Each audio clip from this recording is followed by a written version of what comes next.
This is a Joe's Long Cayenne pepper plant, and as you can see, it produces some truly massive hot peppers, up to a foot in length, in fact, and dozens of them at a time, and some of them are starting to ripen up. So today I'll talk a little bit about this plant, how it likes to be grown, and taste the peppers.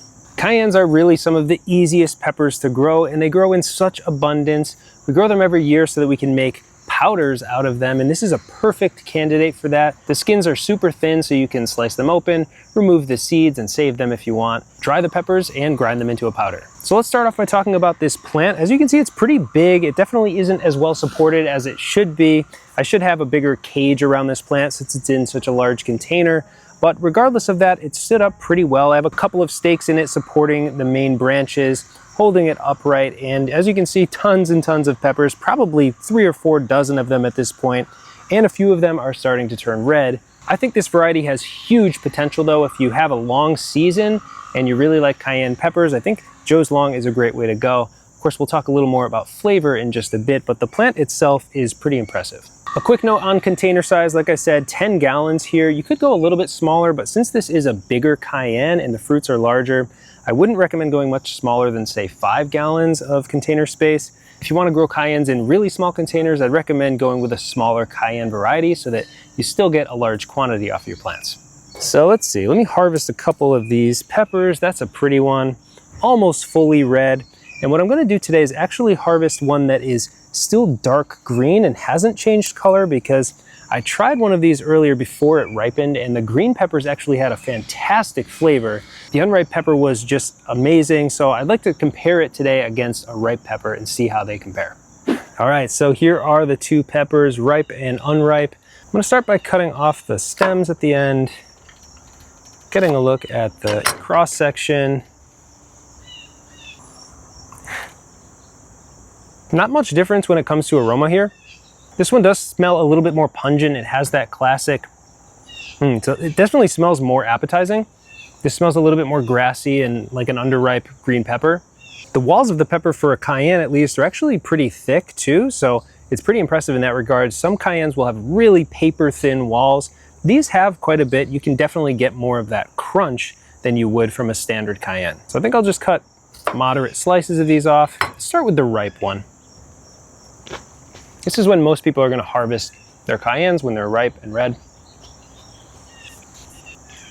Very spicy. I would say average for a cayenne, but that's pretty hot. I would say 30 to 50,000 Scovilles. That's usually what cayennes are rated for. Really good flavor, man. Wow. There's nothing like a hot pepper right off the plant. That is fantastic. It's so good to cook with these. If you like stir frying, you make fried rice, or you like your roasted veggies with a kick, this is a great way to do that. I did mention these are primarily used for making powders, but the fresh peppers are really good.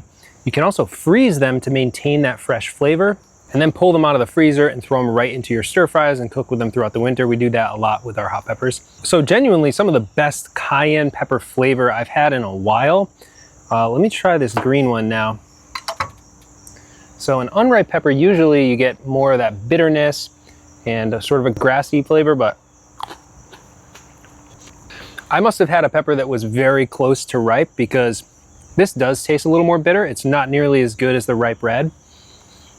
Yeah, it just tastes underdeveloped. It's a little more watery. It doesn't have as concentrated of a flavor, whereas the red pepper obviously has more sugars. It's more developed. It's just ready to eat. Crystalline and I did do a tasting of 7 or 8 different cayenne pepper varieties a couple of years ago, and this was included. I don't think it ranked among the top, but trying it today, it really is a fantastic cayenne flavor.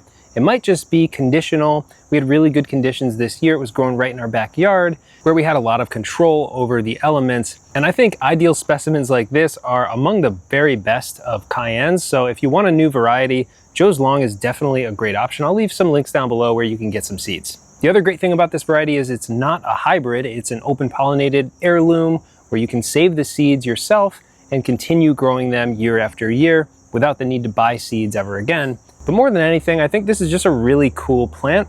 If you're going to grow cayennes, why not grow a really interesting one like this, where you get foot-long pods and dozens of them at that. Let me know your thoughts and any other cayenne varieties that you've grown that you've loved.